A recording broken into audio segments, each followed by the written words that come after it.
Hey, everybody, welcome back to the podcast. You're listening to the longest running superhero role playing game on Earth.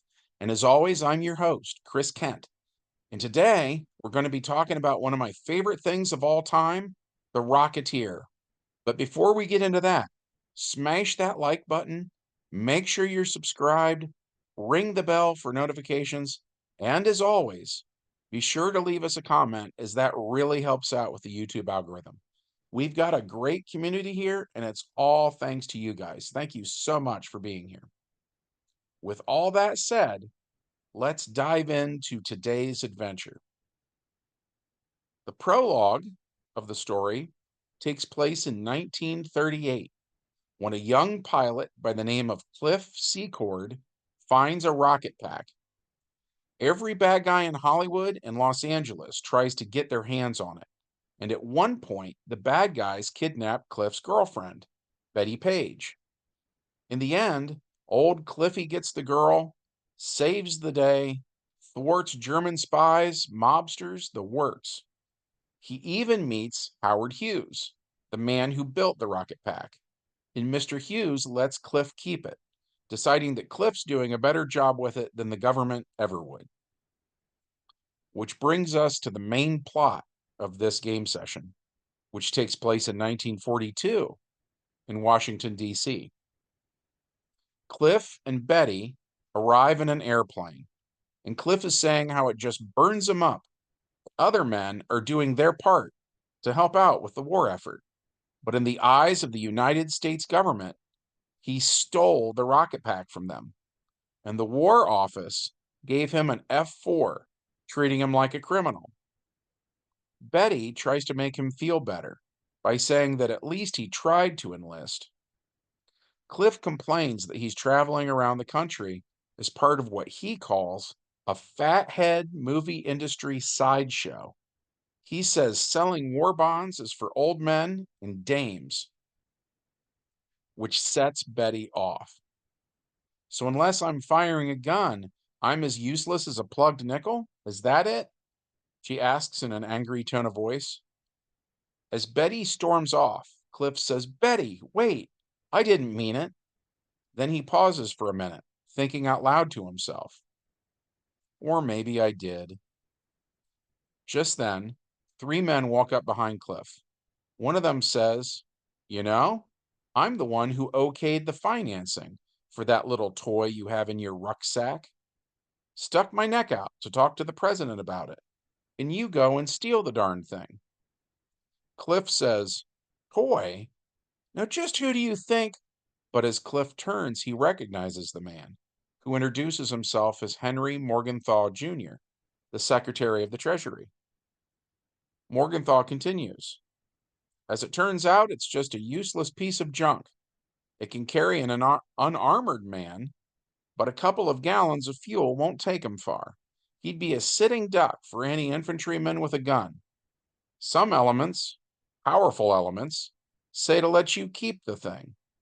My hands are tied, but Cliff realizes who gave the order to reject him for military service, and he was looking right at him. So Cliff interrupts. You! It was you who blocked me? Morgenthau says, I don't like people stealing government property, and I don't think thieves belong in the armed forces. And with that, he leaves. So Cliff takes his place in what he calls the sideshow. He puts on the Rocketeer helmet and costume and grabs the American flag.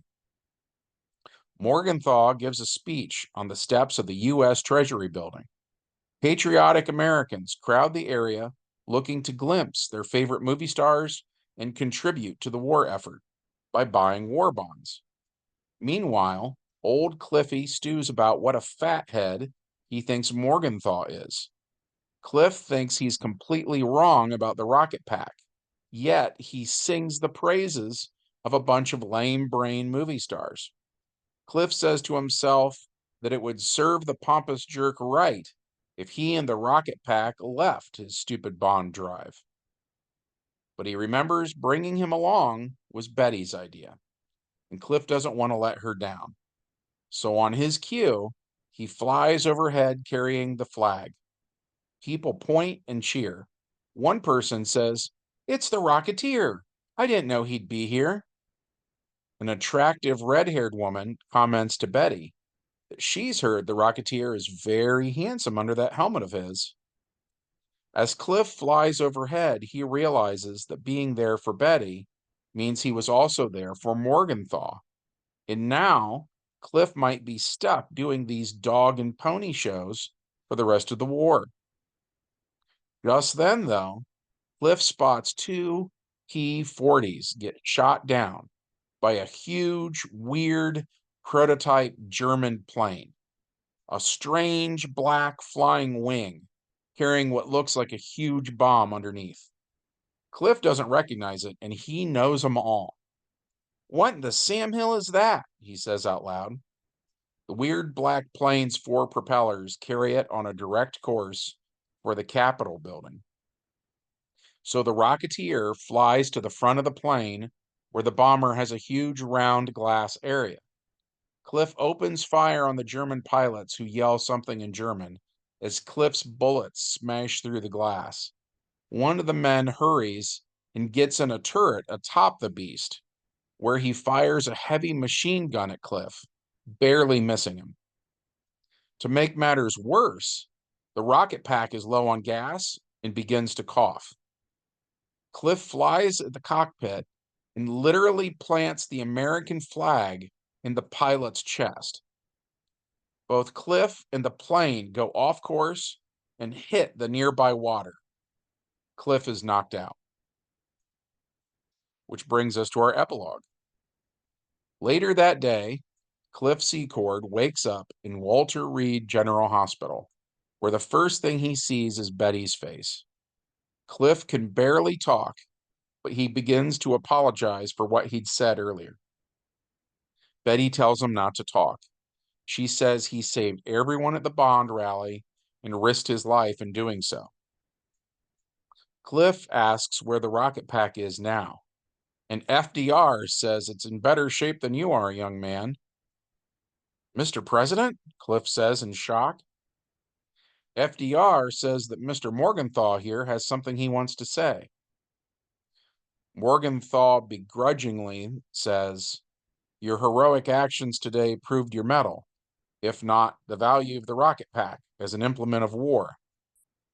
I am withdrawing my objection to your military service." FDR says, "Take the rocket pack with you when you join your unit, son. A quick-thinking airman like you may find use for it." "Thank you, sir," Cliff exclaims. Betty puts her hands on his face and says, "And when the fighting's over and you've made sure we won, come back to me, my Rocketeer." And that was it for this game session. We enjoyed playing it. We hope that you enjoyed hearing about it. If so, as always, smash that like button, make sure you're subscribed, ring the bell for notifications, and as always, be sure to leave us a comment as that really helps out with the YouTube algorithm. We hope that you guys have a great week, and we'll see you in the next adventure. Bye.